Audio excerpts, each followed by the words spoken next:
I believe with that we can start with the session. Welcome to the fifth and the last session of the People Speak debating workshops. We hope the series has been useful to you and has provided insight and help into your debating journey.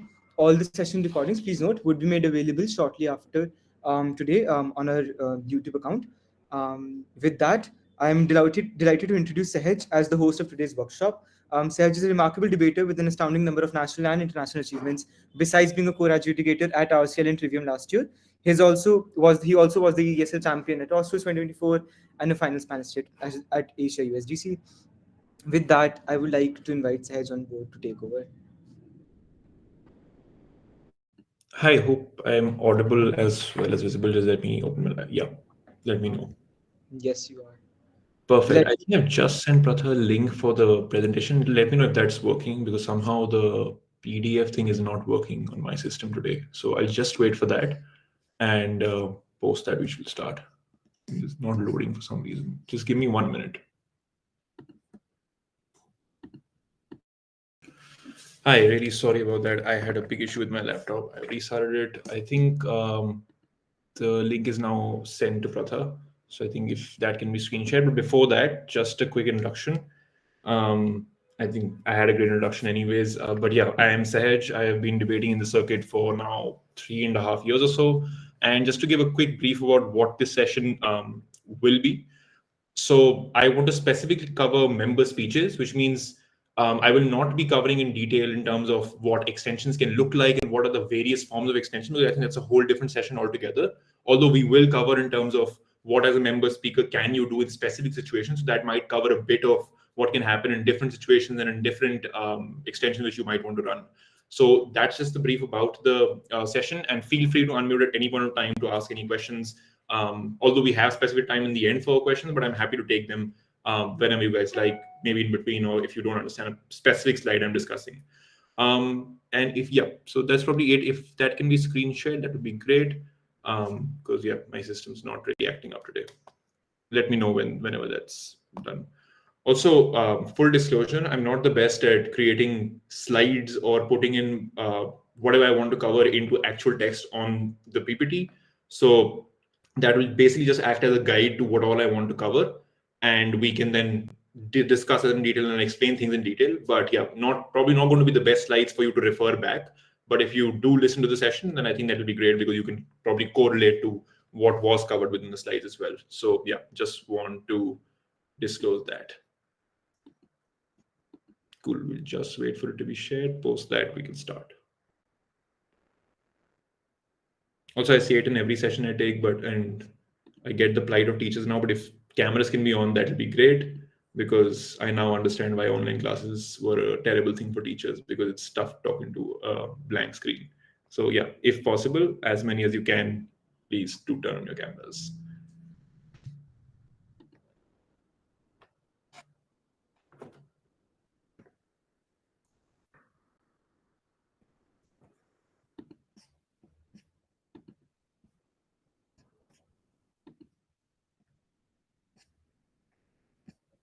Right, is someone there from the OC who's sharing the screen? Just want to confirm if we do have somebody.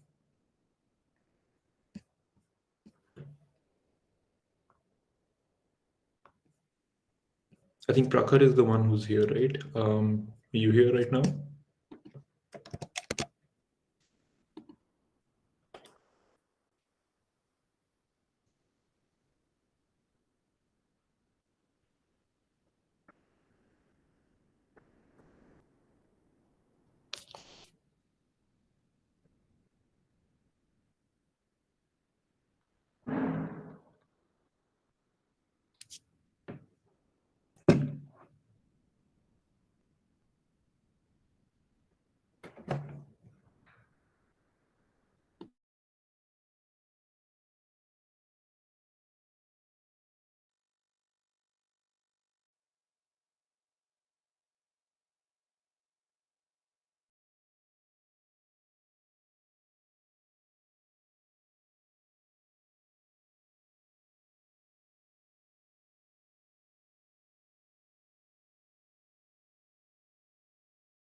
Cool. I think we're just waiting for it to be shared. I think there is some problem with the PDF I also sent earlier. So yeah, just give us a minute.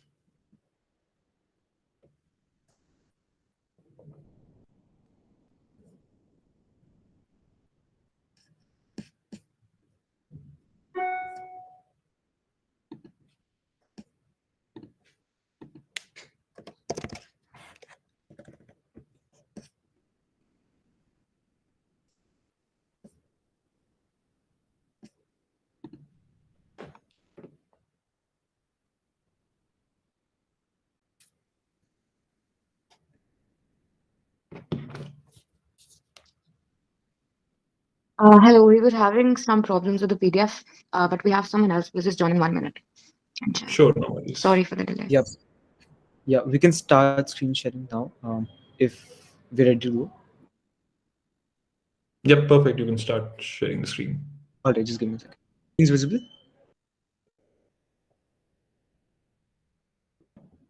I think, yep, there it is. Cool. So with that, the first thing I want to talk about, and this is how I divided the session, because I think there are three different aspects to even thinking about a particular speech in hand. One is the prep. The second is what happens during the debate, because this is the key difference between doing an AP or probably going opening in a BP versus actually planning a member speech or planning any speech in the closing half. Because you not only have the prep time, which is allotted to you of 15 minutes, but you also have the time when the opening debate is happening, which means there's a lot which can happen in that initial 30 to 40 minutes, which is a big part of, or you can talk like maybe take it as a secondary part of your prep, which can happen during the debate. And the third and final one is the one where you have to deliver the speech, because that itself, I think, is going to be slightly different from how you deliver probably a prime minister's speech or a deputy speech in the opening half. So we'll cover base by base. And that's how I plan to probably cover key elements of what a good member speech can be. The first thing then is within your 15 minutes of initial prep. And there are a couple of things I want to cover here. First, you have to plan for different directions. And I think this is something which a lot of people say and discuss when they discuss member speeches, but they never really drill down on what these different directions can be. Because note that one, every motion type, every specific theme will be different in the ways the debate can pan out within them. So I think the first thing you have to plan is that once you have the motion at hand, you can probably intuitively think what are the basic clashes which are probably going to happen regardless in this debate, right? Because I think there are certain arguments which are most likely to happen in specific debates. For example, if you are having a debate about whether individuals should be allowed to hold membership and rather ownership within sports teams, there's definitely going to be a clash about how this benefits or probably takes away the entertainment from the people who used to watch these sports. Or secondly, there will definitely be a clash about how this affects the sports person within those clubs, which means there are certain things you can intuitively understand when you read a motion. But there are things you have to plan beyond that, for example, if you're aware about this clash happening, what are the possible ways this clash can be resolved on either side? Because probably there's analysis on either side of that clash for it to be a good analysis or a good argument, right? So you can probably start thinking within this 15 minutes of prep of what are the different ways this can be resolved, or what are alternate things that can go affect this clash, which are not the most intuitive. So these are things which you'll have to brainstorm within those 15 minutes, but these are different directions which you keep have to thinking within those 15 minutes in and of itself. And the easy way I go ahead and do this, and I think I've said this in a lot of sessions, but I think this is important, is that you often have to resort back to very simple questions to yourself. That planning different directions does not necessarily mean that you have to really overcomplicate what the emotion is asking you to do, but rather it's the opposite. You have to simplify it to what it's actually asking you to prove in the debate. For example, who are we actually talking about? Because I think I've seen this a lot, that people try and probably cover every stakeholder possible in every motion, but you have to realize that that's not the intention of creating that motion in the first place. If the CAP has put a motion there, they probably want you to prioritize a couple of things or at least 2 to 3 actors within that motion. Think about who those actors can be or who those stakeholders can be. And that's how you can probably further analyze what is relevant and what is not relevant in a debate. And this gets back to planning a direction which is not only a proper direction, but also something which can actually win you the debate in the later half of the debate in and of itself. So these are a couple of ways you can plan for different directions. Discuss with your partner that what are the possible things that will be proven and what are possible things which you think are not the most intuitive but are actually essential to prove the clashes are most likely. So And this, I feel, is a part where which people skip. They often get down to what are the extensions that we can run. But if you don't understand what are the basics that's going to happen in the debate around that motion, you can't move to the second step. So this is the first thing I do. Second is think beyond just arguments. And this is something I just covered, right? That people often resort to thinking about 5 different arguments to cover, right? But the idea is that in closing half, you don't only have to run 5, 6, or 7 new arguments. You also have to push the idea of why that argument is necessarily the best one or the most important one in the debate. So in these 15 minutes of prep, because you have a leverage of another half an hour to fully finally write your speeches in detail, you have time to also think of what are possible ways to strategically win this debate. That if, and think of alternative and think of possible scenarios, right? What if we are in a situation where the most intuitive arguments are actually run very, very well by the opening half? In that situation, this is one thing which we probably can do. Maybe we can run a completely new analysis on this stakeholder, which I don't think is the most intuitive and hence will not be covered. So point is, you also have to think of reasons behind your arguments. If your argument is that this stakeholder is new, this is more important, they're going to be impacted, you also have to explain why are they relevant in this debate. Because not necessarily if something is new, will it also be relevant in the debate. So these 15 minutes can also give you time to maybe not think about arguments in detail, but probably think about what are different situations we can be put under and what are different ways and strategically we can come out of that and probably win the debate on that. So for example, thinking of possible responses early on, right? For example, thinking of what are new framings that we can bring up. And this does sound like counterproductive because the idea is you still don't know what is the framing OG is going to run. So you can't really think of new frames already, but you can think of new timelines and new probable situations the motion might be applicable in. If it's a policy motion, you already know that there will be debate on what's the benefit of the policy, what's the harm of the policy, but there can possibly be another extension on, or just another conversation on what happens to that policy when it's operating during a specific time. For example, if you're completely banning something, you can probably talk about those specific situations where you require that X thing to exist in society. That's how you can probably disprove that a ban is bad or just prove that a ban is necessarily not the best step to take in that situation. Which means you have to think about possible situations which may come up, and that's how you can get back to how do you win the debate, by proving that that's one, a likely situation, but be probably also explaining why that situation, even if it's rare, it's actually a very impactful one. And these are ways you can plan before the debate starts of what are the potential ways to win this debate, because you can already understand and probably rule out things which you don't think are important. For example, in this conversation of 10 minutes, if you do realize that these are new situations, but probably 2 of them just don't make sense because they're not relevant or they're just not that impactful, you can automatically rule that out. This helps because then when the debate is going on in those 30 minutes, you don't have to actively keep thinking whether this is the right situation or not, because you've already discussed a little bit of it in prep and you're sure that even if this is left in the debate, it's not the most important. So prioritization does not only happen in the half an hour when you're listening to the opening half, but it can also happen on the strategy you probably just discussed or envisioned in the 15 minutes of prep. So this is what happens when you think beyond just arguments and think of possible strategies of what can be used in that debate. And the second thing is more important, right? What is the debate lacking / what can it lack? I mean, what is the debate lacking is something which you will cover in the second slide as well. But you can automatically think about what are possible mechanisms which teams can overlook in the pursuit of proving something which are most intuitive. So every motion, as I said, has those 2-3 low-hanging fruits, right? Probably tick them off and you can definitely prove them with certain basic analysis. But if that is the case, you should be aware that in those scenarios, there are certain key elements of that argument which can be probably missed by the opening half. And the way you can use those in prep is not to overly discuss them, because if they're so basic, you as a debater are also aware that they're basic, which means you can also go and run them later on without excessive prep about it. But that's the thing you can do in 15 minutes. Note them down and understand that if this is skipped, we do have this to run, but don't over prioritize discussing those basics in the 15 minutes, because if they are intuitive to be run, they will probably be run by the opening half anyways.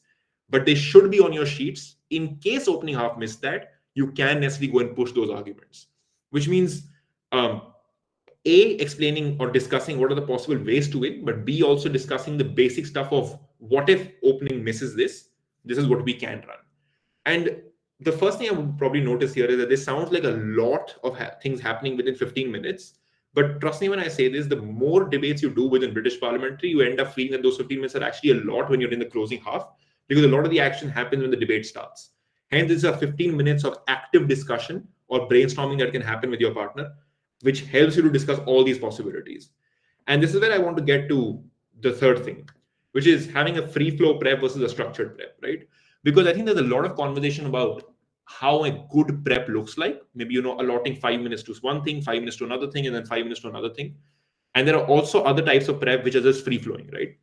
And I want to discuss both of them because I think both of them have merit, but I don't think people utilize both these sort of prep actively in the correct way. The first thing I want to say is that there are certain debates which require you to not have a structured prep. It requires active brainstorming with just random discussions you're having with your partner. And just to give an example here, right? Dhruv is somebody who I debate with quite often in this format.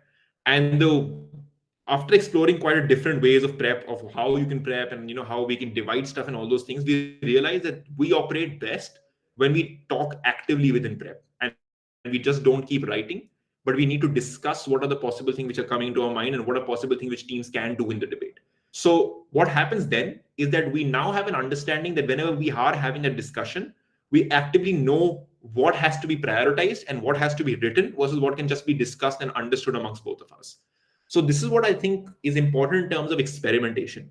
I think whoever you're debating with at a specific tournament or even in general mocks or as practice, it is important to understand what sort of prep works best for both of you.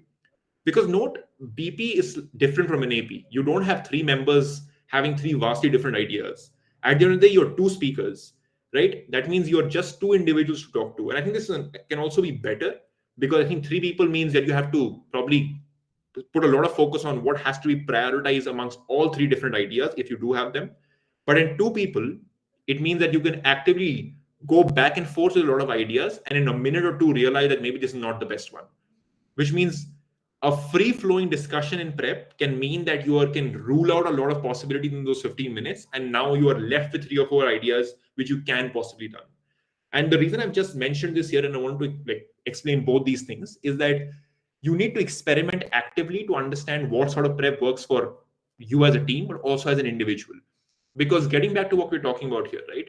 If you're going member, that means you're the first person after the opening if you're closing government, but anyways the first person to introduce your side into the debate after a lot of the chunk of the debate has happened.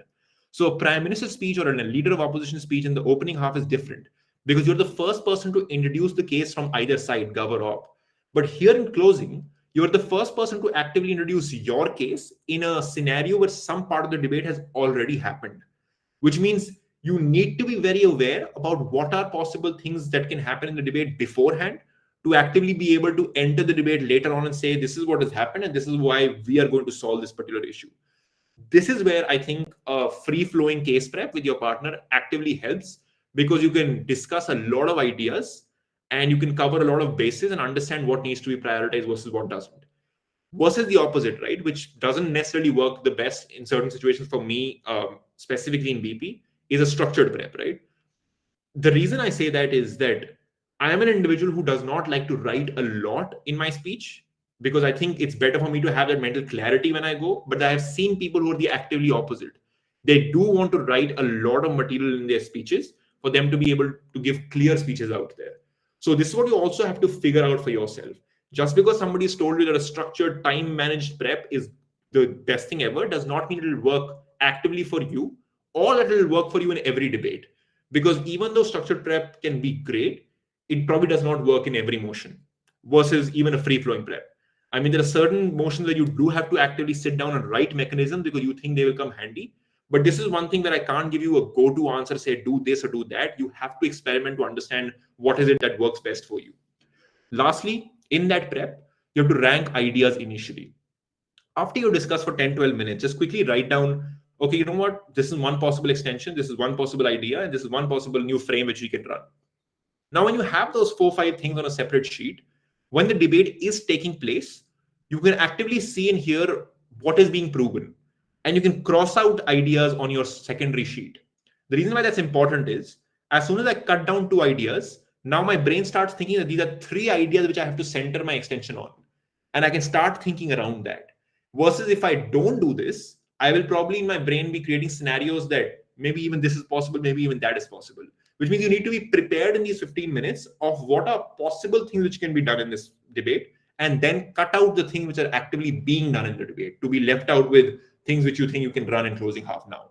So elimination works better rather than going and creating these things within the debate when it's going on. Because that time you have to actively listen, discuss with your partner, and write.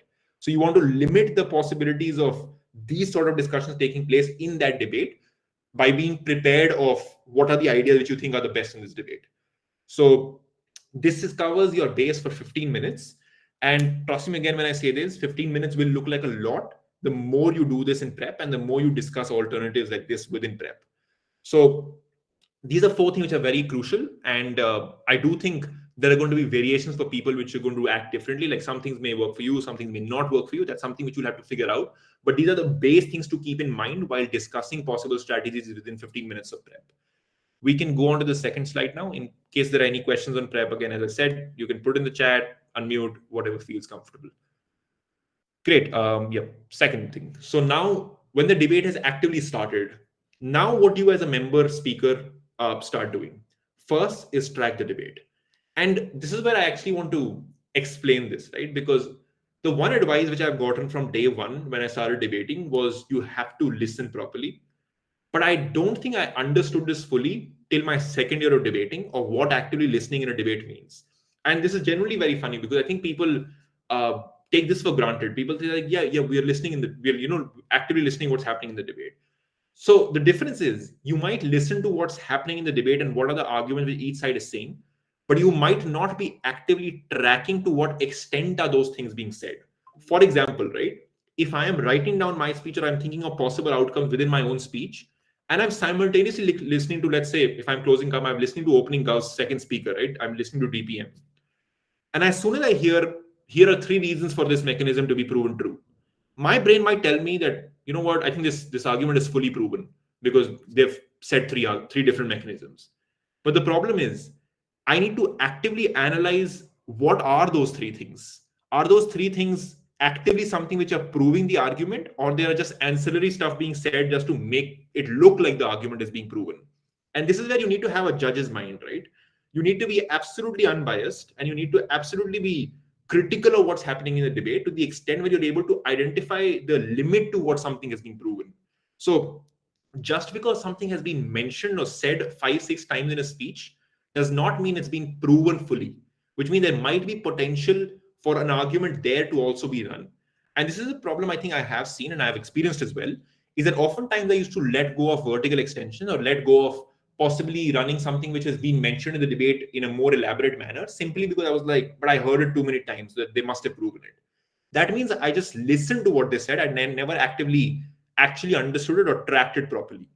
And there are ways you can do this, right? Because one question I used to get a lot is that how do we track if we start writing things like a judge and everything what OGO are saying, do we even have time to discuss and write our own material? And that's true. You don't have to write everything what opening government is saying, but you need to ensure that you understand the threshold or the limit to what they're proving something. And this does not mean you have to write everything. This basically means when they start an argument, ask yourself or go back to the things you discussed in prep as to what are the things to prove in order to win that argument.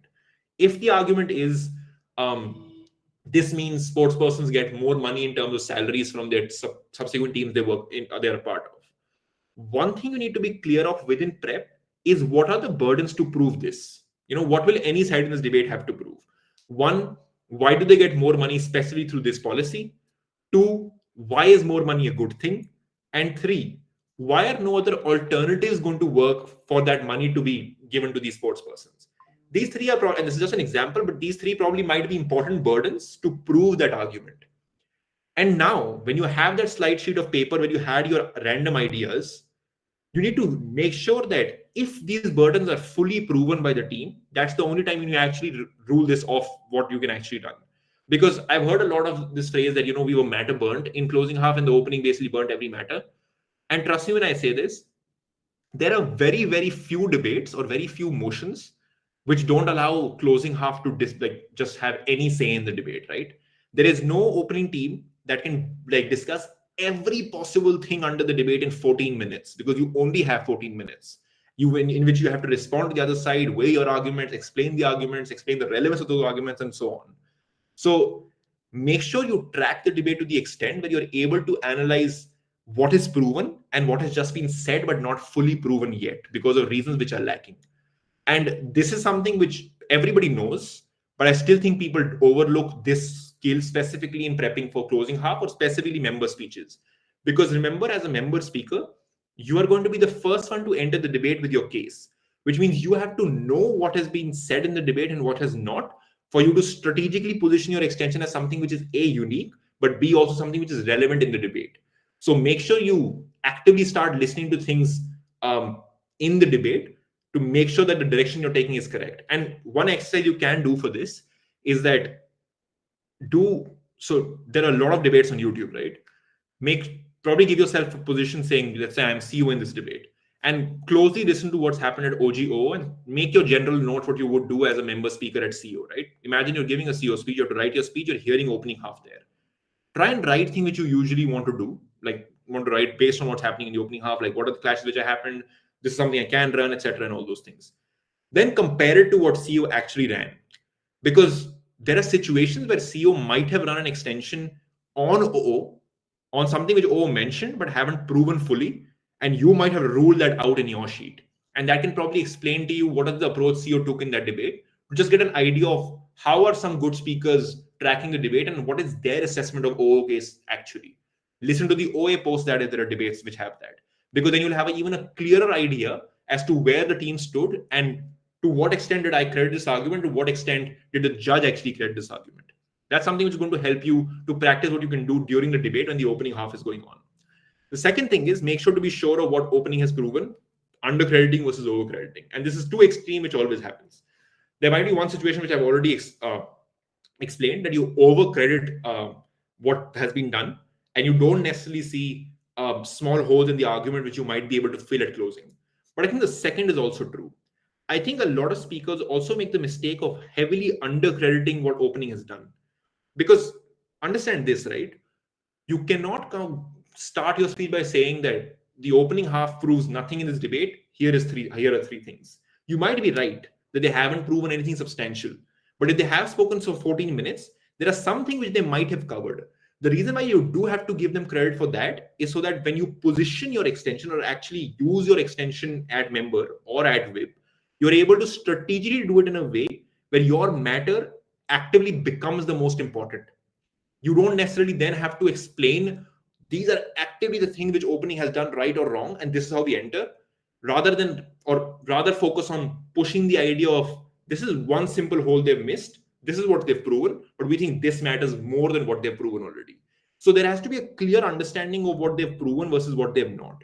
The exercise I mentioned before can help for this as well, but make sure that you do credit things which they actively have proven versus not crediting things which you think they haven't proven fully. So these are both things to be very careful about. And when you have a clear assessment after half an hour into the debate of this is what we think is proven, this is what we think is lacking, these are new ideas that are not explored, that is when you create your path to, okay, these are our two extensions we can run. If you miss either of these three things, you will have a problem justifying why your extension matters in the debate. And then the feedback which you're going to get from the judge is that I'm not sure why this was A, maybe not already said in opening, but C, maybe that this is not relevant to the debate. And that can come back to why your understanding of what the opening case was not very accurate in and of itself. So these are three things to make sure or to do when the opening half is happening, and making sure that you don't overcredit or undercredit what the opening has said. Third and fourth is identifying key clashes. And I think I've covered a bit of this, that when the opening debate is happening, you will have enough opportunities to understand and compare to your prep of what you thought the clashes might be in this debate versus what they're panning out to be. And the more debates you do or the more you apply this strategy, you will probably realize that your assessment of the clashes will get better and better. Which means you'll be able to predict what are the prominent clashes which will take place in the opening half. Why is that important? Because one, there are two things you can do with that. Either one, you can come and complete the argument in within that clash to take it home, to win on basis of something, right? Because you can either enter the debate by saying, this is an opening clash which is happening. This is why no team in this particular opening debate has been able to win on that clash. And this is how we're going to solve that issue for you and win it on that. Or secondly, the other alternative you can take is to say that this clash is something which both teams spend a lot of time in, but I don't think it's the most important, and here are reasons for that. Rather, this argument of these stakeholders are probably more relevant in this debate than what they've spoken about. In either of these situations, tracking what the actual clash had been is necessarily the most important. Because if you're not aware of what the clashes are actively which have taken place in the opening half, you will not be able to position your extension in a way where it's going to be winning in the debate. Lastly, you have to plan apt extensions for like in a way to plan what are the opportunities to enter the debate. And you can link this to what I just said in my last line, right? Are you going to enter the debate in proving relevance to what has not been said? Or are you going to enter the debate by saying that here are gaps which they've missed and here is how you're going to fulfill them? Both of these approaches are right, but both of these approaches are some things which are very different in terms of you're going to frame your speech. I cannot frame my speech by saying we think opening half has proven nothing, but then also go on to fill in the gaps for them. Because if we are filling gaps in their case, that means they have proven to some degree partial case within their argument, but we think what we are proving is more important. So the way you phrase your speeches are also going to be dependent on which extension or which sort of path you take to prove that extension. Lastly, writing member speeches. And this is, I think, another very important thing and an under credited thing to deliver good member speeches. To give context, I don't think I am the best person to write speeches, which means I don't really like writing a lot, or maybe writing more than a page or 2 pages at best in my speech, because I rely a lot on what I've understood in the debate and what link have I created in my head to go and deliver it out there. But make sure that you figure out your own way of what is the balance of writing things down versus actually understanding them and then delivering it out there. And this is where creating a clear flow is very, very important. And what does this clear flow mean, right? I've seen people carry 2 to 3 sheets when they're writing their speeches. Maybe, one they write rebuttals, one they write just the general assessment of what clashes have happened, and then one they write what their extension is going to look like. The problem is not with the structure you're choosing to write the debate in. The problem is when you actively have to go and speak or you have to deliver that speech, you've not created a flow in your head to what order you want to go in or what is the things you want to cover at a specific point of time. Which means writing your speech in a way where that order or that flow is very clearly visible is important. Because there might be situations where you're covering a specific rebuttal which you want to do on a separate sheet, and you have to link that to what your argument is, but you don't do that because just the way your argument is written on that piece of paper. And this might not seem very, very important right now, but this becomes actively very important in a debate which is very, very muddled. In a debate where probably 4 sides are proving actively different things, and you have to engage a lot with those teams, even as a member speaker, it becomes even more crucial to have a clear pathway to your argument or a clear flow you want to cover your extensions in. Because suppose I think there are certain debates where I need to go and rebut a large part of the other side's case before I start my own case. In that scenario, I need to create a correct flow of what responses are important and after which response do I actually want my argument to come forth in. Which means creating that link initially during that half an hour is important. But secondly, making sure that the things you're writing on the piece of paper, or if you're taking digital notes, either way, you're creating a proper flow for that and not just writing what's coming into your head. And writing member speeches is tricky. Because again, as I said, you have to not only track the debate, but also write your extension, also write reasons, etc. Which is why you have to keep practicing the way you write your speeches more and more. Because this is something I struggled with. Because when I go and look back at my sheets right now, when I have from my first or second year, I often see that they were very messy when I was delivering either member or whip speech in the closing half. Which means I had written a bunch of stuff and I had to decide what order I'm going to take when I'm delivering the speech at that point of time. And if you're somebody who gets slightly muddled when you're delivering a speech, if your notes aren't clear, it's going to get worse for you then. Because in the middle of the speech, you'll have to probably start deprioritizing and prioritizing stuff because your sheets are not clear. The problem with that is you only have 7 minutes to not only give your case, rebut, engage, weigh, but also take a POI and then get back to what your case is. Which means clearing a pathway for you on your sheets is going to be a better way for you to deliver clean member speech or any speech for that matter. The ways you can do that is what I've said. One, clearing a pathway in your head first of what rebuttal do you think is linked to an argument, probably writing them together and making sure you deliver in that order, because I think that can make a difference.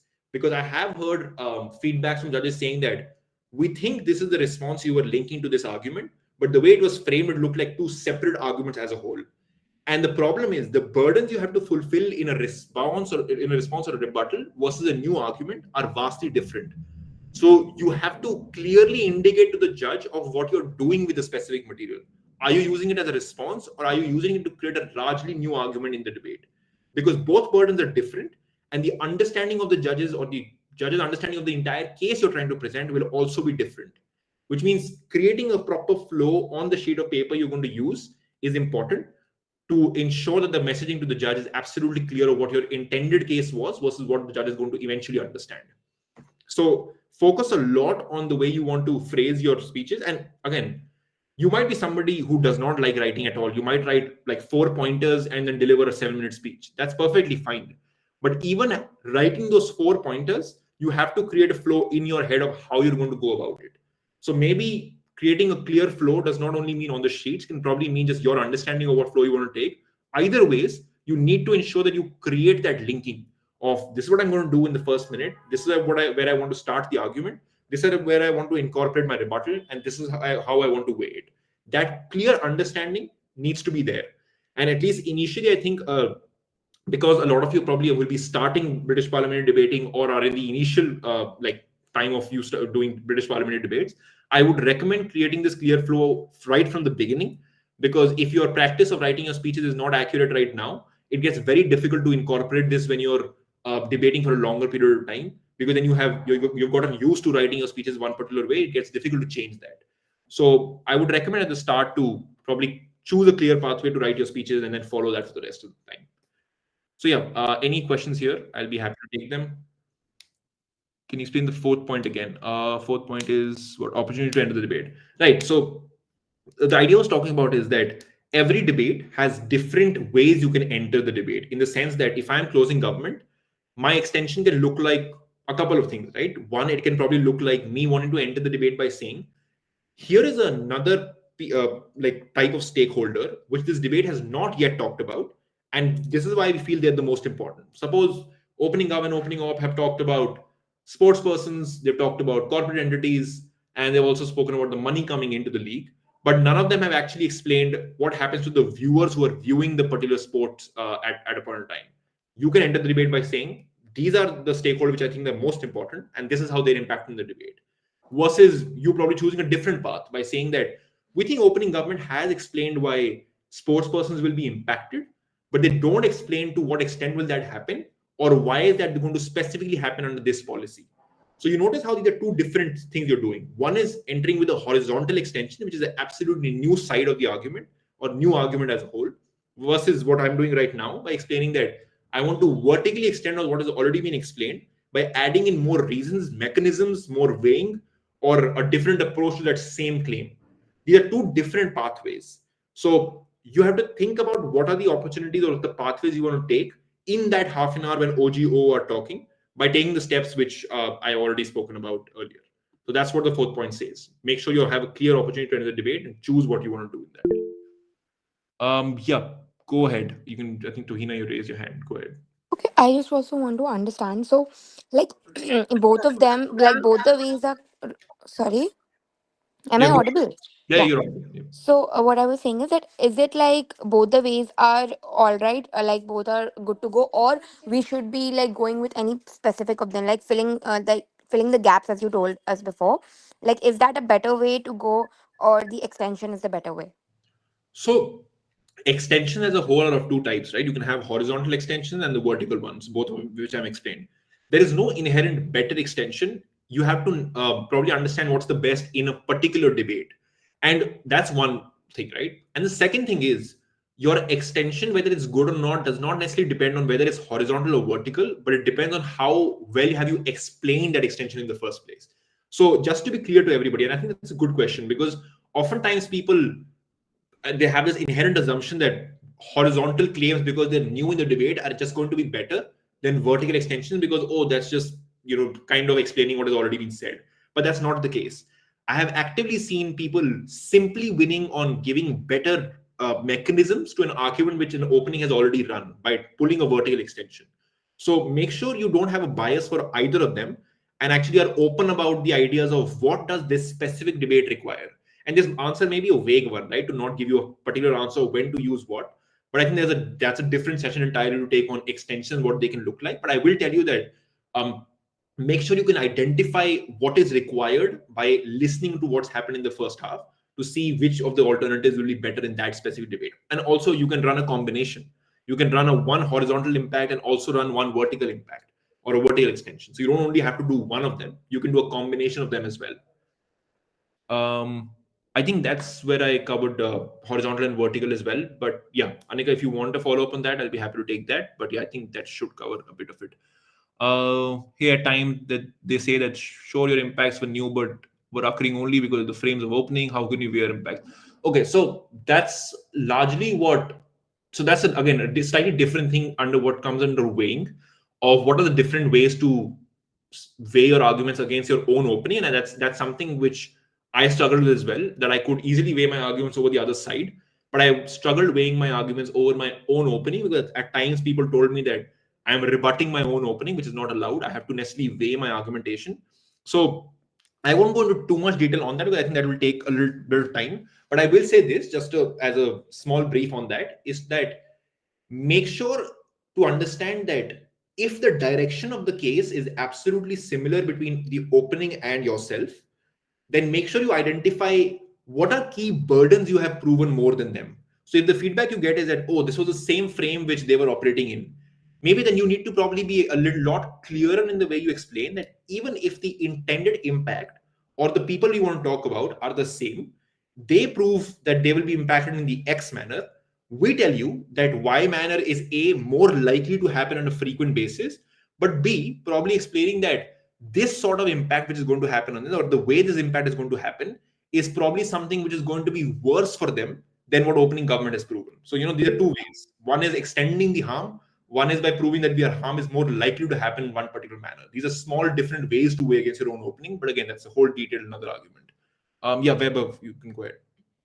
Hi, so I think there was an issue in communicating the question. My question was that at times judges say that sure you had different impacts from what opening brought, but those impacts were necessarily being achieved because of the frame slash the arguments of opening. That's my question. How do we then prove those impacts to be much more important than either the arguments? I mean, I can't really say arguments of opening, but at least winnable impacts over the opening.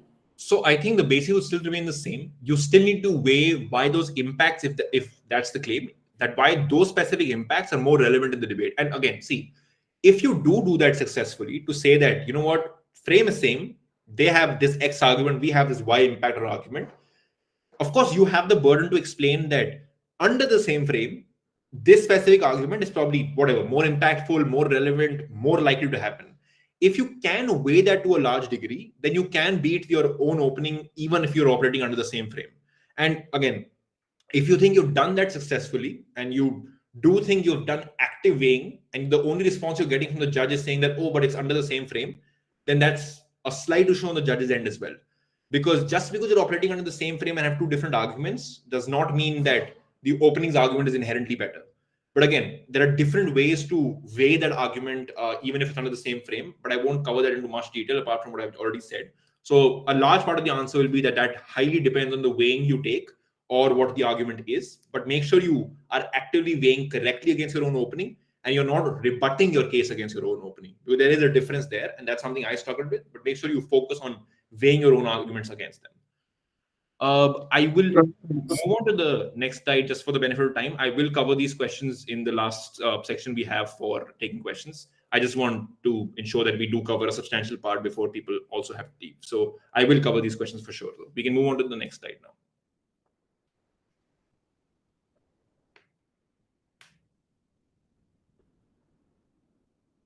Can we move to the next slide?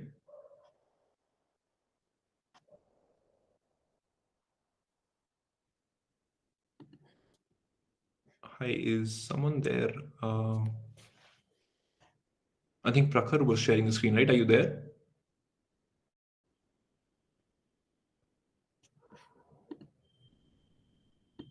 right, till the time we're waiting, I think there might be some network issue as well. But yeah, if you could just move on to the next slide. Till the time, I'll take another question.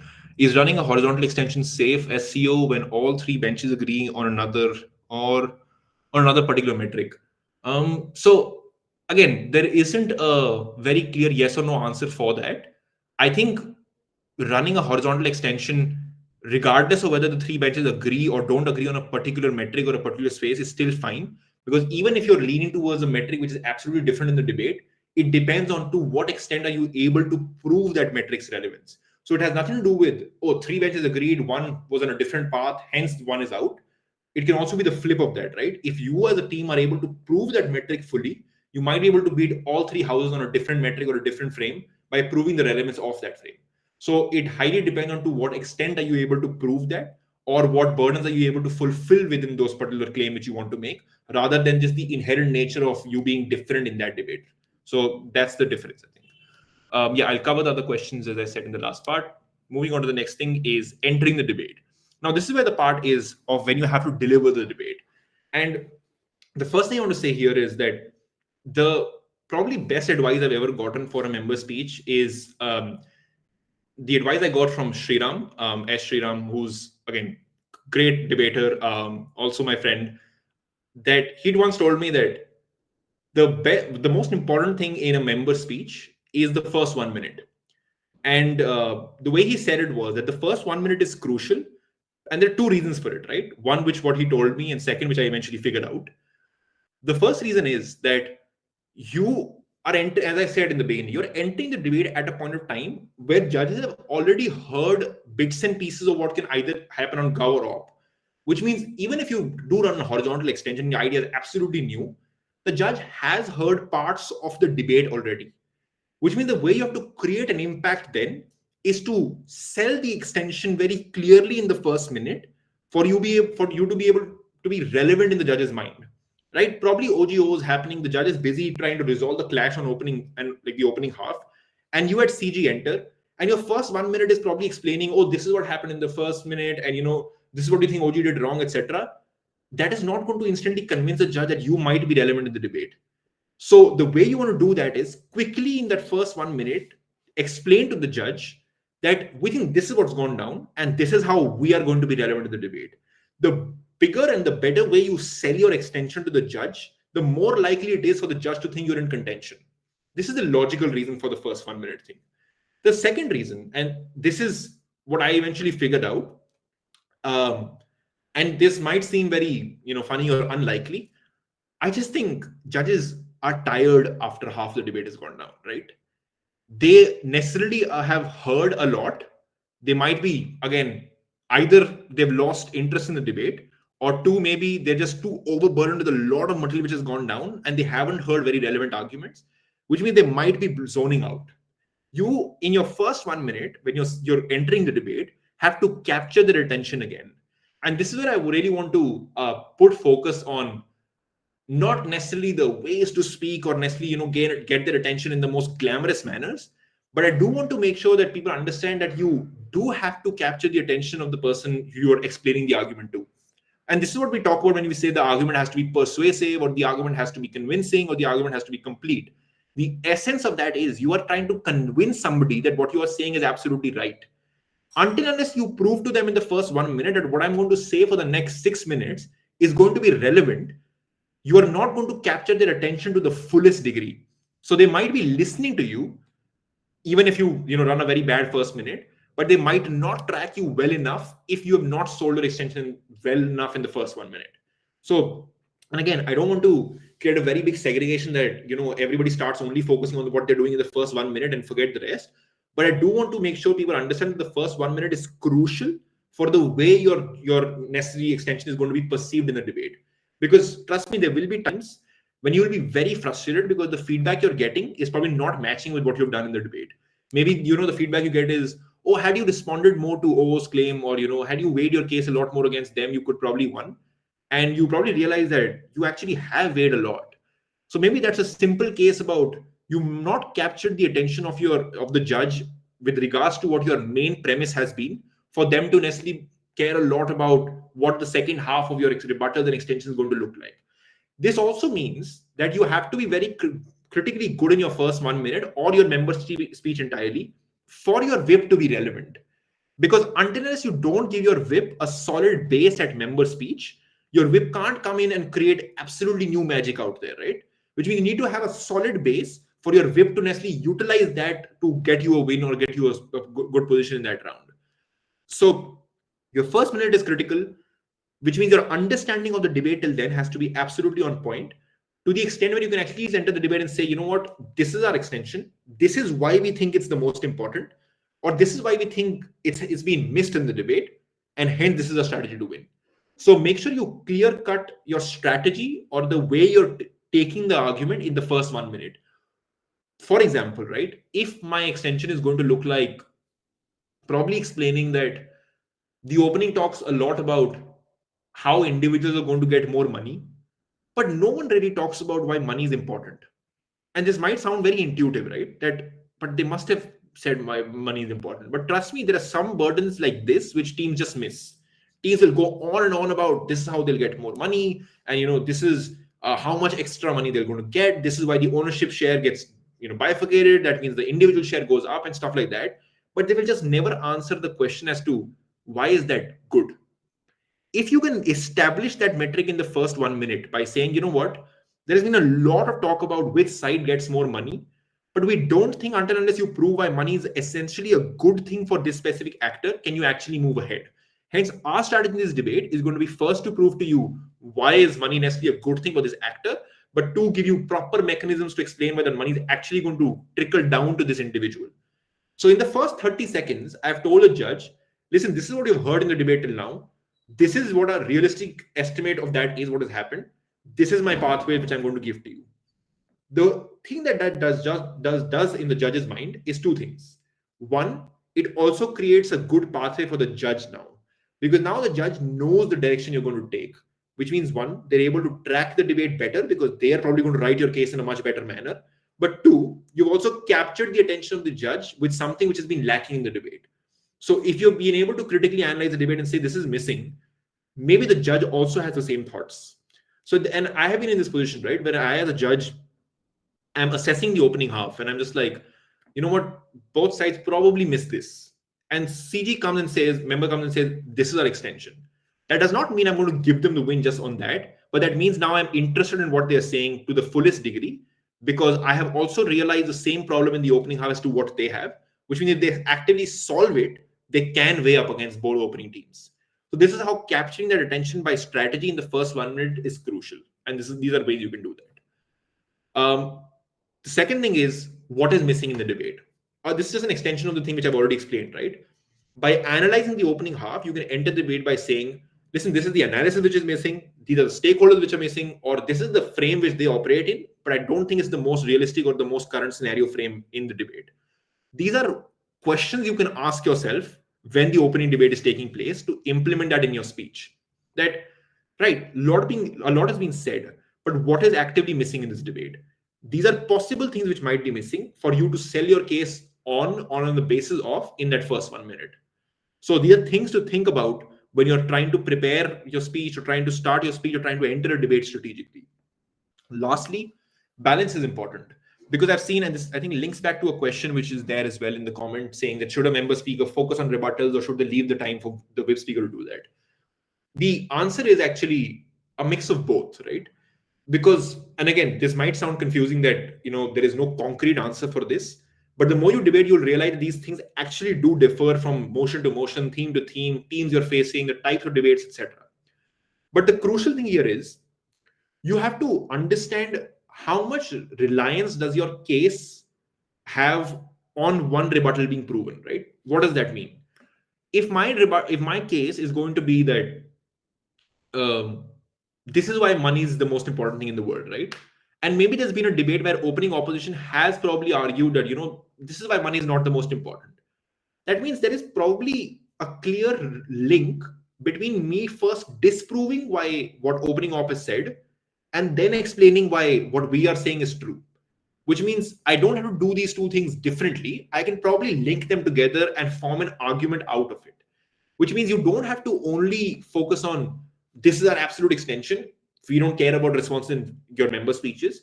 You have to identify what are the responses which are the most crucial for you to lay the base for your case. If there is something which you think has to be disproven first before you start proving your case, you have to do that in member. Which means if I have to beat the claim at opening op by saying that here are 3 reasons why we think opening opposition's claim on money not being important are untrue, and then if your case is this is how people get more money and this is why money is good, it makes sense. But if you run your case and saying this is why we think money is important, but you've not yet proven why O is not right to explain that money is actually not the most important thing in the or not the most important thing in the world, then your case will not make sense. So which is why you have to establish these links. And again, go back to what I said in the previous slide, right? I talked about creating that flow. This flow is also important for when you're delivering a speech. There has to be clarity on what rebuttal do you want to attach to what argument, which means balance is important. You can't go either ways. I have seen member speakers go 6 minutes for rebutting opening ops case, but they forget that they have to lay the base for their own extension. And then the whip has to do a heavy lifting in that. And I'm not saying that's necessarily going to be like talking more about something which is said in a member speech is a dumb, because that's not. But I also think it just pushes a lot of pressure on that whip speaker now to not only lay more base in the argument, but then also weigh their case against all 3 other benches. So make sure that bifurcation is good enough for the clarity in roles to be very, very clear, or to be there on a greater scale, so that you don't get muddled in between those 2 possibilities of rebutting as well as going ahead and explaining your case. So make sure you understand your case first. Does my case rely on this rebuttal, or does my case act independently and this rebuttal can be done later on? The second part of that is to understand that not everything has to be rebutted. Just because a side said 100 things does not mean I have to give them 101 rebuttals for me to win that argument.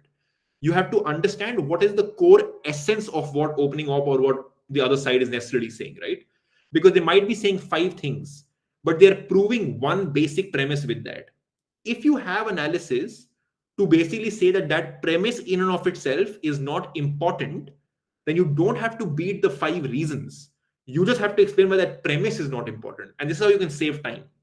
So again, this is a slightly different thing on how you do rebuttals, but make sure you are rebutting the premise of the argument. What is the argument in essence, versus trying to respond to every single line which has been said by the opening op or by the opening gov, either side in any debate.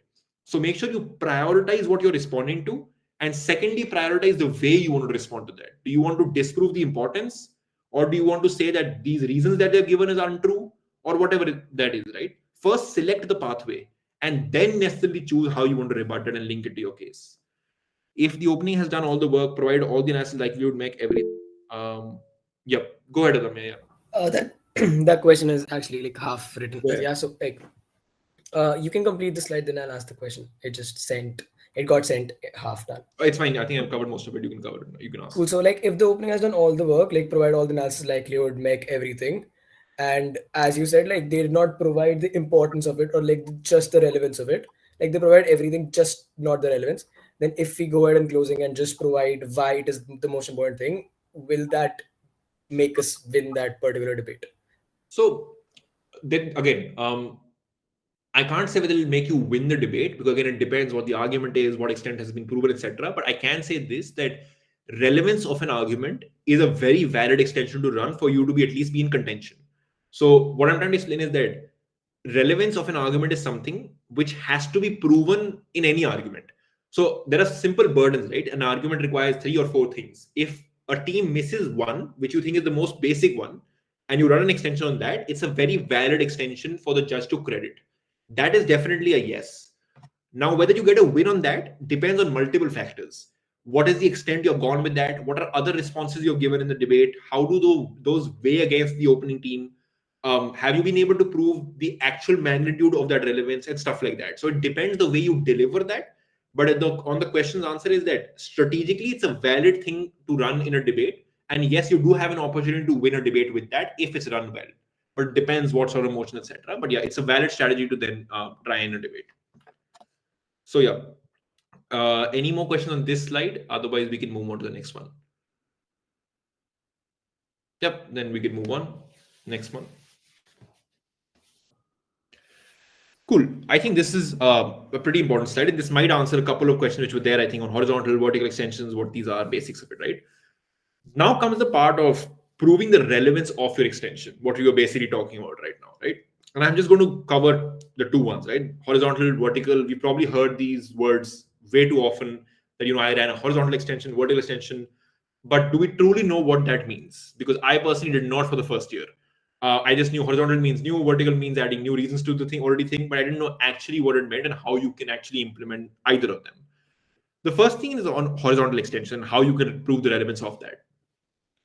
Explain why the new positioning is relevant in the debate. And these are two ways you can do that, right? One is clearing the bifurcation between assertions of that argument or for that argument versus actual reasons. What does that mean?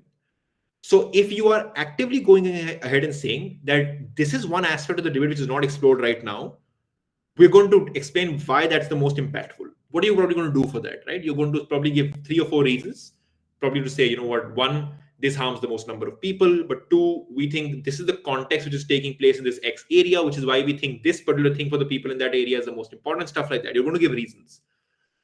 If those reasons are not proven fully, or those reasons are not deep enough, they will not be reasons, but just be assertions. To the extent where that means that you're just asserting something, you're assuming that to be true, but you're not actively proving that. So making sure that you actually have reasons for a claim is a prerequisite to running a horizontal claim. Just because you have something new in mind does not mean you can prove to what that new thing is. So clear that bifurcation in your head. Is this a new argument just because it sounds new, or is it a new argument because it actually has reasons for it? So that's number 1. 2, relevance of actors in specific situation. So this is what I want to talk about and reiterate the point I said, right? New stakeholders or actors in a debate does not mean they're automatically important. These are two different things.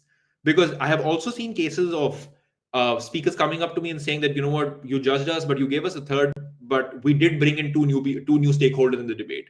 That does not automatically mean you win the debate, or you actively have to get more than a better ranking than other people who only had one probably stakeholder.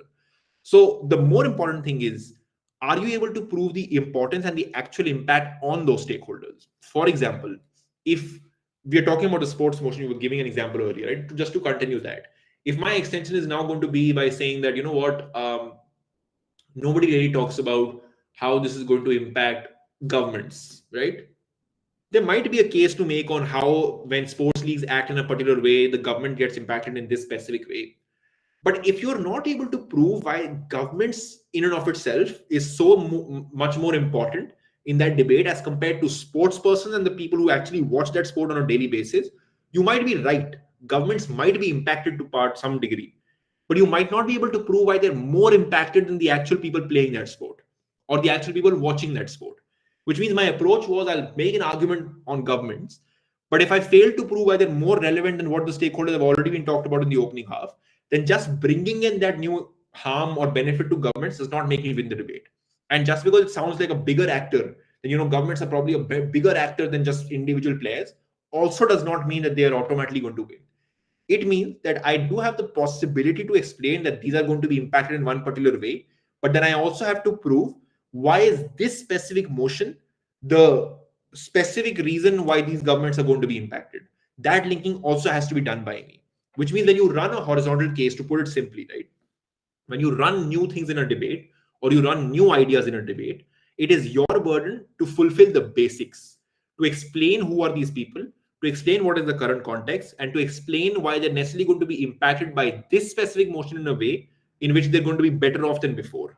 So there are basic burdens like these which you have to fulfill, and these burdens are also going to be different for every argument, for every sort of debate, and for every theme in and of itself.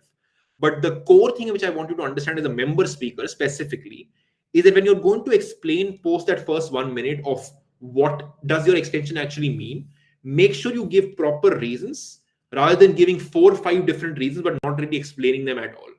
So just because you come out and say, here are 5 reasons and you just label them does not mean they're actively 5 reasons. They might be if you explain them in detail, which is why I say proving 2 things fully is much better than mentioning 10 things out there. So make sure you fulfill all links. What is the way to do that? Ask yourself 3 basic questions. What, why, and how. What are we talking about? Why are these people important? How are they going to be impacted? And again, these 3 questions are not the end of it. There probably might be more stuff, but these 3 questions have worked for me to be able to get to the bottom of what I'm trying to say, right? Because what are we talking about means explaining the premise of the argument, explaining the basic frame of the argument. Why are these people important is giving reasons to why these things people matter in the debate. How are they going to be better off is now impacting. So all the fancy words you actually use, like impacting, frames, characterizations, and all these things are in at the end of the day nothing beyond basic questions. Ask yourself these questions when you're thinking of an argument. What am I talking about? Why am I talking about this? And how is it going to be any better than what was discussed before? These 3 questions, then answer them on your sheets, will give you a clear idea of what are the reasons which you can actively push in the debate versus what are just assertions. So again, this is one way. This is something which has worked for me. Does not mean it's necessarily going to be true for everything, but these 3 questions will definitely get you to bottom of getting reasons versus just assertions. So when you run a horizontal or even a vertical, you're able to create that bifurcation and clearly matter in that debate to a larger degree. The second type of extensions are vertical. Vertical extensions, as some people may already know, or maybe if you don't, are basically adding ways to add more reasons, more mechanisms, different forms of weighing to an already existing argument. And just to put it simply, right, for people who are still confused about what the difference between them is, by the name, right, horizontal and vertical. Vertical basically means this is an argument, you are going more deep into that, which means you're going ahead and probably thinking of different reasons or different ways that argument can come about. Horizontal means this is an argument, you're going on to a second argument altogether. You're bringing in a new perspective altogether. So don't have to get confused between what these are. Even if you forget these words, what are horizontal and vertical, just think about, am I bringing a new argument to the debate, or am I bringing more reasons to prove an argument which the opening team has already mentioned? As long as you're clear about that, you don't actively have to mention it as a horizontal or vertical. As long as you're proving the either of the stuff, it will be credited equally. Within vertical extensions, right? Within adding more reasons to something, what can we do? First part is explain exactly what is missing and what is required to complete an argument. Before you go on adding 3 more layers, you have to make the judge understand that the reason I'm adding those 3 more layers to that argument is because what has already been said is not enough. Here is why. This is where link this back to the first 1 minute thing. Of course, you can do that in the entirety of 7 minutes. You can do it part of each argument which you're running. But this is where the initial assessment you give of the debate matters a lot. Because in the first 1 minute, you can explain this is what has gone down. This is why we think these arguments don't make sense yet because of these 3 things lacking. Here is how we're going to fulfill it. That's the first step to running any vertical extension. You have to actively point out what is missing to what has been said. Because trust me, otherwise you will be labeled as, oh, this was derivative, or this has already been said. But until you specify, and this is where, again, everything's linked. Go back to what I said in terms of undercrediting versus overcrediting. This is a specific time to now say that, listen, we agree OG says this. To their credit, they probably prove to an extent this happens. The problem is, they don't fully prove that it's going to happen in all circumstances. This is just an example. So you've identified what they've done right, but you've also identified the bigger issue in that claim. And now you're saying this is how I'm going to solve that issue. So until unless you do the first 2 things by explaining what is the problem in the argument, extra reasons which you're going to give later on will not make a difference. So, and here's another perspective, right? There are also teams who come up to me and say that, you know what, they only gave 2 reasons for this. We gave you 5 reasons, but the argument still remains. Just because you gave 3 extra reasons does not mean their 2 reasons are already not enough. So for example, if I've already proven something with 2 arguments, does not mean I require 4 more. So that's why I assess individually, do we think they've proven this argument fully? If not, is what we are saying going to prove this argument more? So of course, you can also win debates by saying, okay, they might have proven it to this extent, but I think our reasons probably prove this to a greater extent. So this analysis has to happen in your head for you to fully understand that if we are running something vertically or adding more depth to something, 1, is it required? B, if it's required, how are we fulfilling it? And C, giving reasons to that fulfillment in and of itself. So go step by step. Never skip these steps in any logical thing. And trust me, these are not things which these, again, this might think a lot to remember that, oh, I have to follow these steps. But if you really think about it, these are very logical questions which you're asking yourself. What am I running? What have they run? What are they missing? So again, basic questions will get you back to what you require. isn't pointing out the problem in the arguments of your opening half, rebutting them. No, not necessarily. I mean, so again, this is where the line is blurry, and that's a very fair question to ask, because this is where I used to get confused and actually rebut what has been done, right? So let me think of a way to. Okay, I think the example which I've given there, I think that'd be great. So there was a motion which this is a motion of RCLPD 2023. If I, yeah, 23. So this is a motion which was this house supports a pause in AI development. The exact phrasing might be slightly different. The Calico tab was not working today for me to get the exact wording, but my assessment is that this was the motion. Basically, putting a pause in the development of AI currently. We were, me and Dhruv, who I spoke about earlier, were at CO.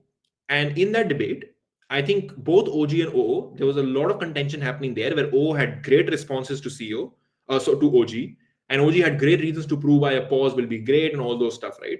And in that debate, OO partly mentioned about a pause in AI development will be problematic because some sort of research which is going on in that will be harmed.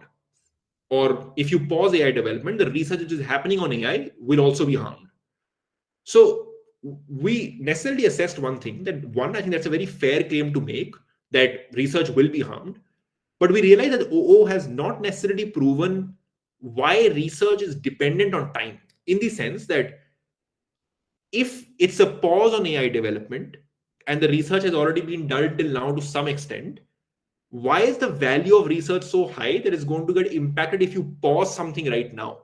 So you have to prove why research is time dependent. So for example, if I've researched on something for, let's say, 10 years, I might have gotten some result out of it, right? So until unless they explain what is this research and why does it rely on continuous development in AI keeps happening on the next, it like till eternity, what is the linking there? So a part of our extension in that debate was to explain that we think O explained that research is harmed, but they probably missed two links. One is to explain what is the exact research we are talking about, but two, to explain why that research necessarily relies on continuous AI development happening. And the examples, I think, if I'm not wrong, we gave were what was it? I think it was we gave certain examples within the medical industry of how development through AI in healthcare is happening at a state where you require continuous development in AI for continuous development in the healthcare industry as well. And the reason why that's important is because this research is necessarily saving lives, etc. So to answer your question, Shashwat, is that the way we entered the debate was not to say that OO is wrong to point this out, but the way we were entering the debate was carefully saying that we agree that research is harmed, but the links which are missing in opening up are these, and this is how we're going to fulfill them. The difference in a rebuttal and this is that rebuttal means you are refuting a claim. You are saying that that claim is untrue, or you are saying that that claim is just not necessarily the most important, and here is something else. Versus necessarily adding on more metrics means we agree, we are both ending the same impact, that we both think the pause in AI development should not happen because research is important. And we are doing that in a way where we are explaining it two different mechanisms. And I am proving why mine is additionally more important or required in that debate. So that's the key difference. I think the screen went out. Can somebody just share that again? Anyways, we'll just... Yeah, sure. Just give us a minute. We'll share it again. So yeah. sorry, there was Is a it network. visible? No, it's actually not. I think you lost connection there. Maybe just try and speak there again. It's visible for me. I'll just check up on it. Thank Yeah, you. no worries, no worries. We'll take questions. Are there any questions till then? I think good time to probably take questions now. Any questions on what was the current slide or anything which happened before? Also, feel free to unmute. You don't always have to type in chat. If anybody wants to speak, that's also Will you fine. please confirm, Sehaj, that if the screen is visible? Yep, it's visible now. Perfect. Yeah. Great. Yep. So again, that's an example to explain why vertical extensions, one, can work, and two, how they're different from rebuttals in and of itself. Quickly covering the last two things in this slide is that don't repeat what is analyzed, explain how it isn't enough. And this is a very slight different, right? Because in an attempt to do what I told to do in the first minute, in an attempt to say that this is what's lacking in the debate, teams often go on a rant about, oh, this is what OG said, this is what OO said, this is how OG responded, and then get to say, oh, this is why it wasn't enough. If you spend too much time on reiterating what has already been done, you are going to basically just bore the judge, because the judge will just say, I know what has happened, I've tracked the opening half. Which means the strategic way to do this is make sure you tell the premise of what has been proven. Don't explain everything in detail. Say that, okay, OG has a bunch of reasons to prove why this happens. Don't name individually one of all those reasons. That can be done if you're weighing against them is that, oh, this reason is not enough versus this specific reason. But at least the way to enter the debate or position your extension should not be to repeat everything. Make sure you prioritize time in a way where you're able to say that this is what they said in a quicker manner, and spend more time on your actual extension, or what is the analysis which you think fills that gap. So whenever you're trying to fill a gap in a debate, don't go on and on explaining what the gap is. Prioritize more on how you're filling that gap. So that's the difference. And secondly, explain why new analysis is required. Again, new does not mean better. This is both for horizontal and vertical. Even in vertical, if you're getting new reasons to something, new reasons does not mean it's going to be better reasons. So you have to explain why is that new analysis required in the first place. Linked back to the first point about explaining how the initial thing wasn't enough, which is why you think these additional reasons are required. So these are ways you can differentiate horizontal, vertical, and specifically as a member speaker, do things to position your extension in a good way in either of them. Any questions on this slide before we move on to the next one? I think we have a couple of more slides, so we will be ending soon in case people have to leave as well. But yeah, any questions here? I have a question on strategy. Go Is it ahead. fine if I ask that? Yeah. So a lot of times in out rounds, particularly in semifinals or like close out rounds, if your opening has taken up all the material and you're closing, is it better to implement a strategy on not running a explicit extension, but instead like running a like more mechanization or more analysis on just to guarantee a second? So, I mean, okay. So this is how my opinion is on this, right?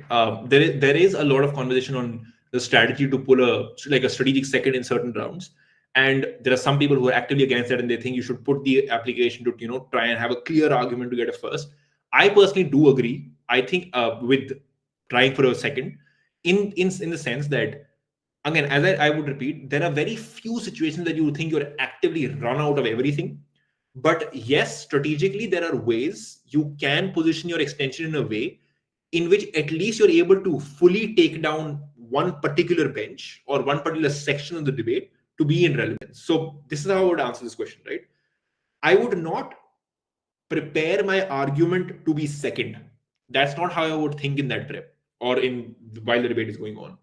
What I can do is probably say that, okay, you know what? If I'm closing government, I think the op bench is missing a lot of burdens. OG has the right case. OG is not. There's not a specific problem with OG's case. Don't think OG's responses are the best though, because A, they've not had the time to respond, but B, their preemptive responses are not the best. In that situation, yes, I think it's absolutely strategic for you to probably make a case in a way where you're able to drill down the opposition bench, because maybe you can identify a couple of premises in OO and CO which are similar, right? If you can beat those two premises on a clear cut way, that means what you've done, and then obviously position your other extensions as well, try and weigh against OG. Then what you can do is be in a position where you have actively taken down the other op bench, and now you're at least in contention for the first as well. So don't ever run a strategic second that I just want to take a second. Probably run it in a way that, okay, I can't come third now. So make a reverse of it. Identify two houses to take down rather than to say that, you know what, I want to split them and be in the middle right here. And there is a difference in these two things, even though it doesn't sound like, because the way you do then changes. That you prioritize maybe good 3 to 4 minutes on taking down the op bench strategically, so that you are at least in contention now. But that does not mean you don't weigh against your own opening. You probably spend 1 minute on weighing against your own opening. Why? Because even to put a strategic second, you need to make sure you have clearly identified how you're different from opening government. So if your strat is, you know what, forget OG, let's just completely burn opening op and CO.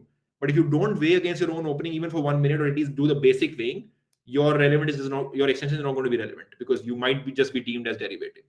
So short answer, yes, I think that strategy is valid, but B, I think the way to implement it is a lot more precise in the way you weigh against teams rather than to plan your case in a way where you have to be second. So yeah, that's probably what I would recommend. With that, we can get to the next slide.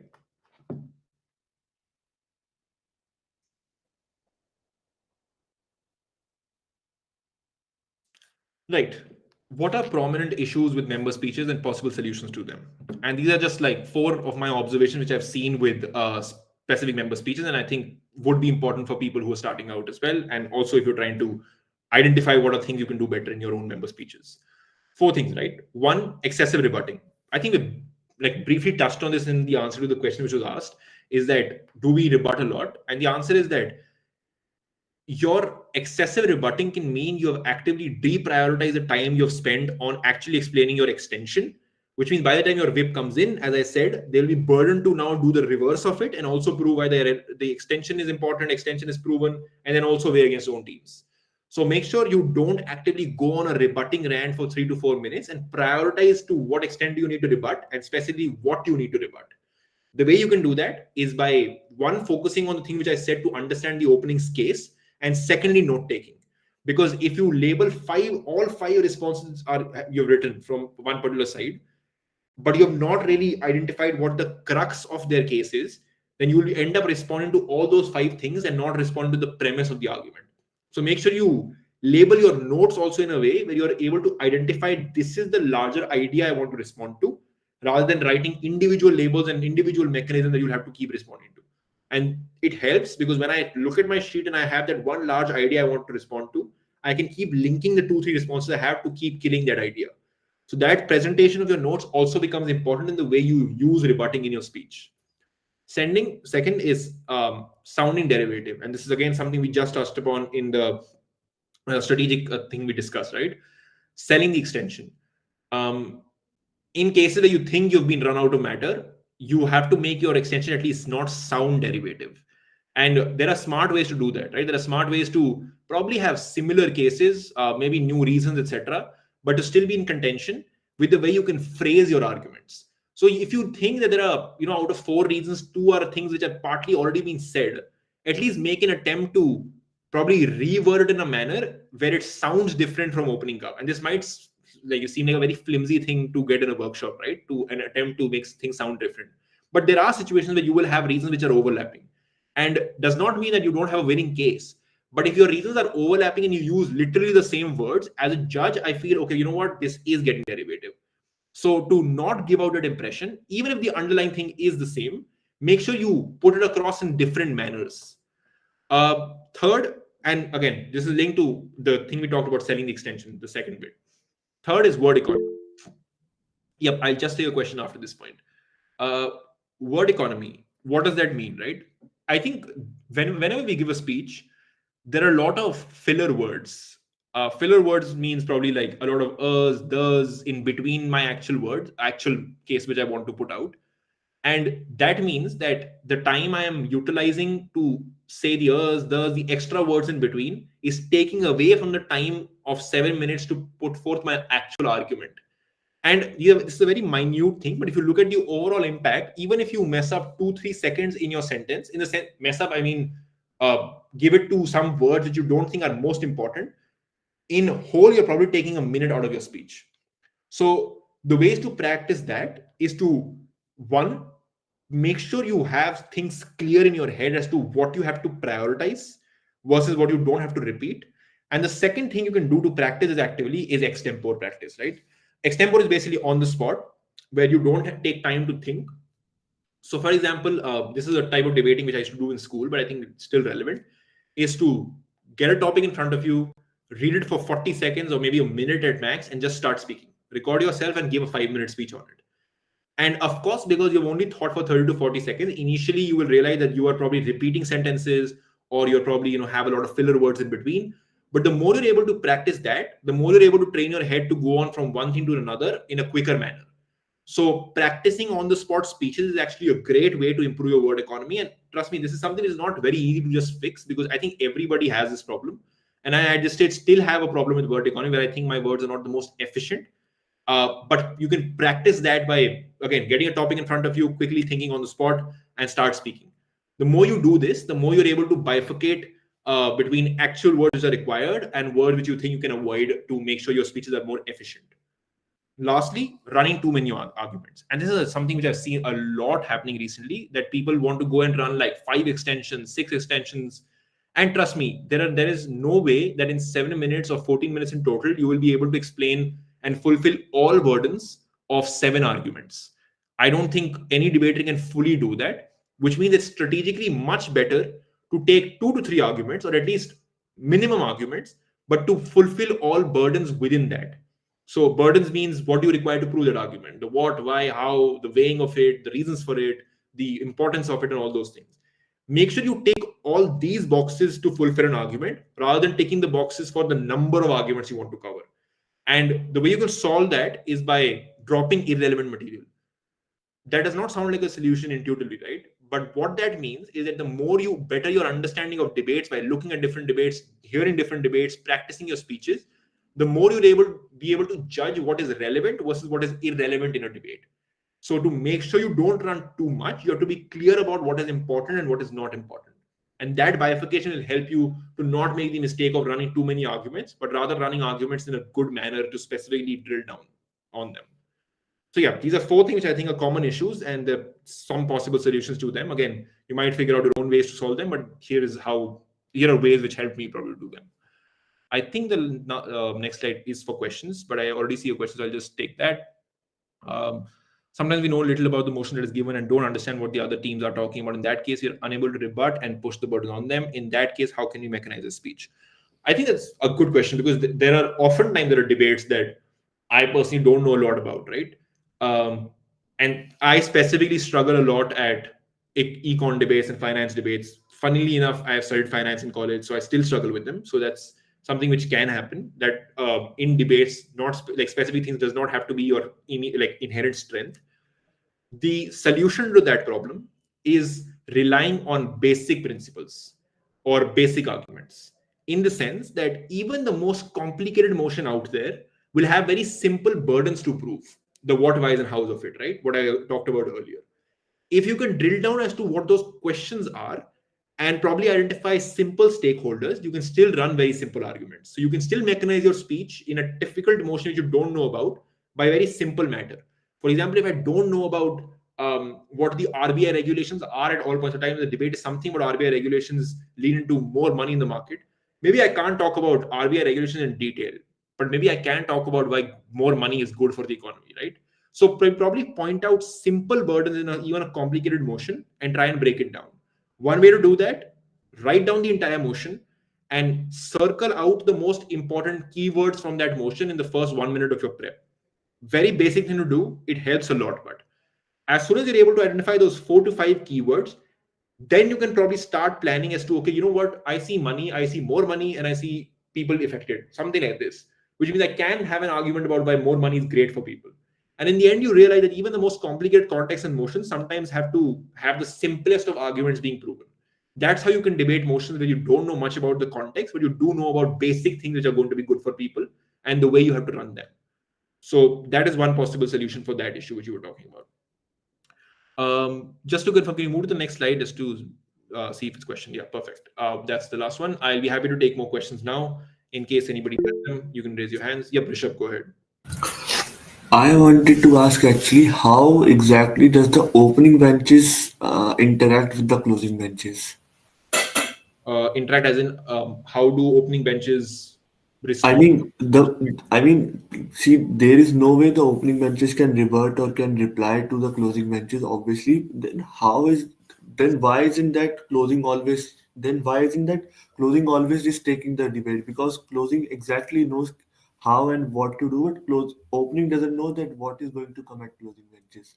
The way BP is leveled up is that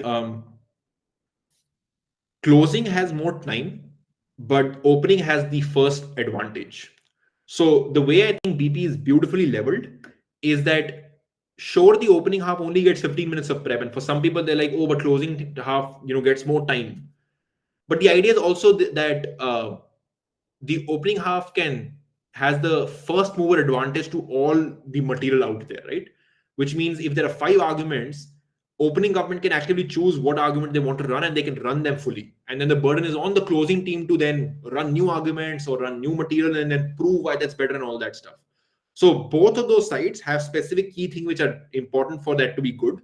And I think that's how they're leveled. But to specifically answer your question, right? The way opening half can deal with what is going to come in the closing half is that, one, you have to preemptively prove the importance of your argument. That's preemptive weighing, basically. Just explaining four things at opening does not mean that's going to be good. You can probably preemptively assume that, okay, you know what, if I am saying that this will lead to more participation from people, I should also probably prove that more participation is a good thing, because CEO might just come and respond, oh, more participation is bad. So there are some basic preemptions you can make and actively add that to your case for it to be secured.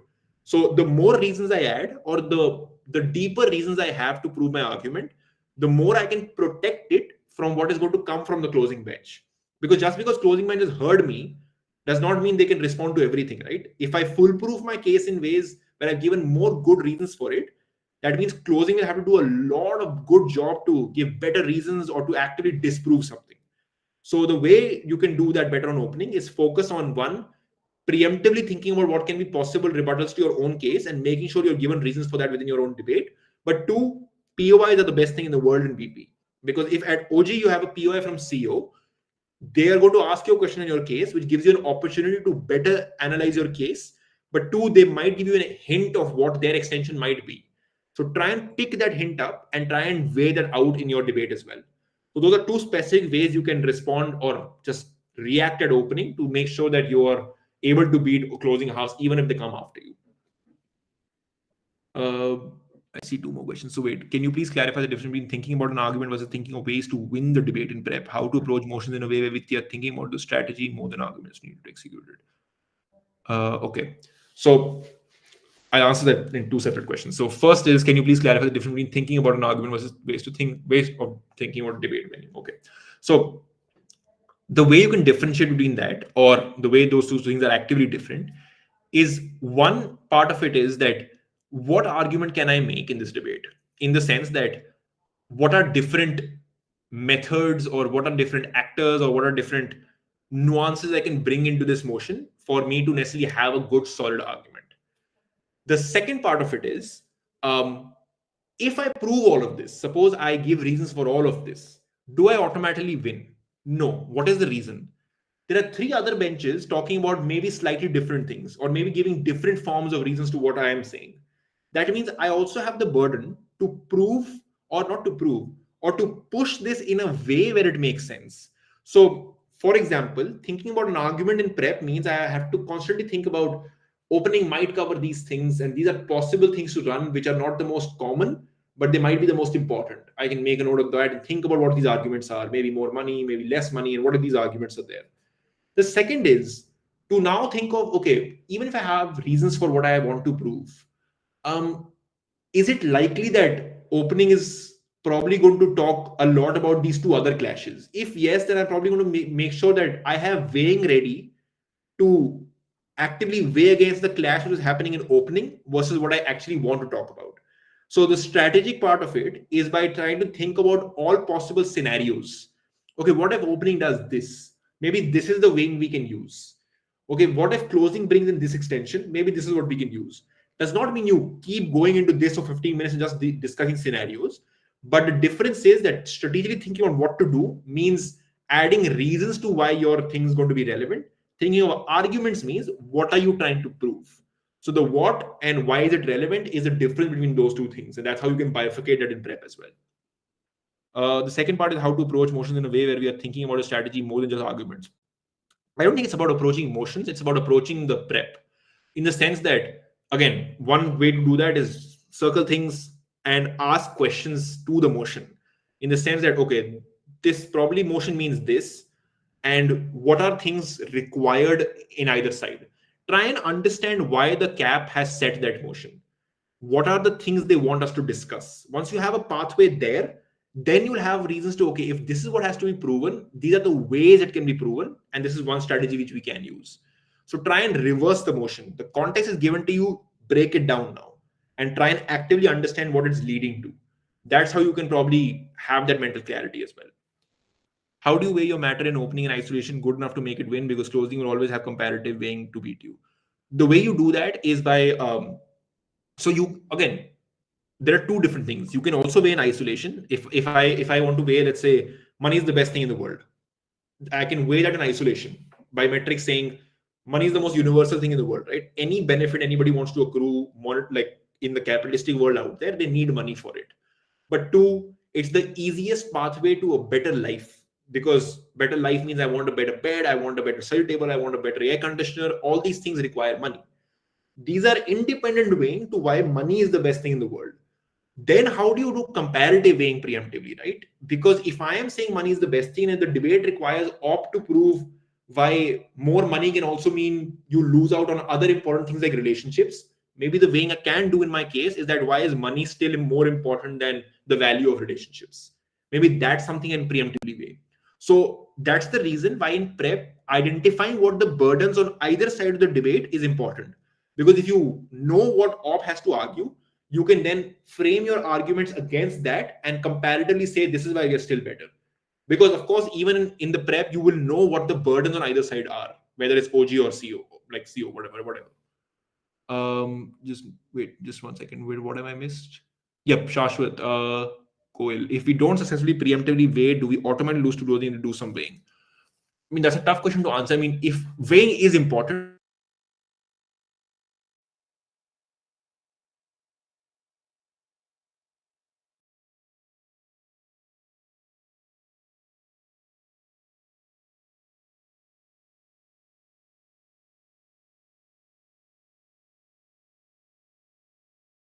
yep, I think I disconnected from my laptop. But anyways, as I was just finishing up on a couple of questions, one, weighing is important, which means it doesn't mean that you will lose if you don't preemptively weigh, but it does mean that the value of your argument goes down. So yes, even if you're at opening government and you have nothing to directly respond to in terms of closing, it is still your responsibility to weigh your arguments either individually or against the simple burdens what might come up from the opposition. So in that sense, yes, weighing then thus becomes an important burden for you to fulfill to be relevant in the debate. Cool. I saw another question, but yeah, if there's any more questions, let me know. Otherwise, I think that's where we can end the thing. Yep, somebody raised their hand. Go ahead. Yeah, so the major question is that you told that first minutes is very important for extensions. The basic trouble which I faced several times is in order to set up my extension, I need to either rebut something on the opening or the other bench and then place it. So once I start doing that, I usually probably miss the crucial time of beginning, like first couple of minutes, when I have to do that. How do you like solve this in general? So the solution to that, and this is the problem I face, right? I used to go on this because I used to have 4 responses in the direction I wanted to go into. I used to just go into that and miss the other thing which I have to do. And to be brutally honest, there is no other solution other than not writing more than 2 responses sometimes on your sheet. Because if you do write 4, you will end up giving 5 responses. Because you think one response is great, you will probably repeat it in another different manner because you think that's the most important thing in the world. So sometimes forcing yourself to actively get out of the responsive stage is by not letting that come to your sheets or deprioritizing that in a discussion with your partner. Because if you deprioritize it in prep, you are unlikely to bring it up a lot of times. So choose your direction and then prioritize that in discussion and note taking. That is how you will be able to strategically weigh in that first 1 minute the way you want to. That's honestly the only way. The other thing is discussing with your debate partner and making sure you both are on the same page in terms of priority within prep as well. So that's the only thing you're going to get better in terms of what you need to be prioritizing in that 1 minute or 2 minutes of your speech. Yeah, Shashwat, you raised your hand. Hello. So this is a follow-up question on being able to weigh in isolation on opening. So yeah, sure you'll have metrics like likelihood or scale, etc., to weigh Yeah. yourself in opening. I often feel like struggle a lot with generating reasons for why these metrics are important in the first place. Like I literally do not know. I win on scale, sure. Why is scale so important to this particular debate? How do you generate reasons for metrics? Because in any competent room, I think other teams are also going to do weighing to counter, like give counter analysis, right? Do you then do meta weighing? How do you explain your metric is more important? That's something I struggle with. So that's actually a very common struggle, one, but I think two, again, it's very debate specific. So for example, let me make this easier, right? The answer to the question of how do you prove the importance of the metric in and of itself is to first make sure you choose the right metric in the debate. Because you can't prove the importance of scale in a debate where we are talking about a very vulnerable situation. If you're talking about a situation like COVID, then frequency can't necessarily win you the debate by saying, oh, COVID will happen or crisis like COVID happens a lot, right? Probably the case that has to be done is vulnerability. Now, the question is that even if I choose vulnerability as my metric, how do I prove vulnerability is the most important? Couple of questions you have to ask yourself then. One, is the motion impacting stakeholders in a way where they are going to be impacted specifically through that motion, or are they going to be impacted by subsequent situations? So, for example, if I choose vulnerability as my metric and I say, oh, this policy is bad because, you know what, it makes vulnerable people worse. Even if the policy makes it worse for these people, is it the actual policy or is it possible things which can happen post the policy being implemented? If you think it's the literal policy in and of itself, in the sense that the policy has these three rulings and those rulings are what you have linked to more vulnerability, then that's a great metric, because then the metric relies on your case a lot. But if the metric is something which does not have a very clear link to your own case, then that metric might be applicable in that debate, but might not be the best for your case. So the way to identify that is to make sure you're clear about what the linking between your case and the weighing is. Have you been able to prove vulnerability specific in regards to the motion? If yes, run the metric. If not, that might not be the debate winning metric. So, and the other answer to that question is, the only way you understand what metrics are applicable where and how you prove importance of them is by doing just more and more different sorts of motions. So even like when you do mocks, etc., I've seen people do pick up those 3-4 very common themes and very common clashes while motions, prioritize doing different clashes and different sorts of motions, because in those debates you will be in a position exactly what you mentioned. You will not know whether that how to prove the importance of that metric. So by trying it out and getting feedback from the judge, you'll know whether the technique you use is correct or not. And again, not the best answer because the answer is basically debate more, but I generally think that does help.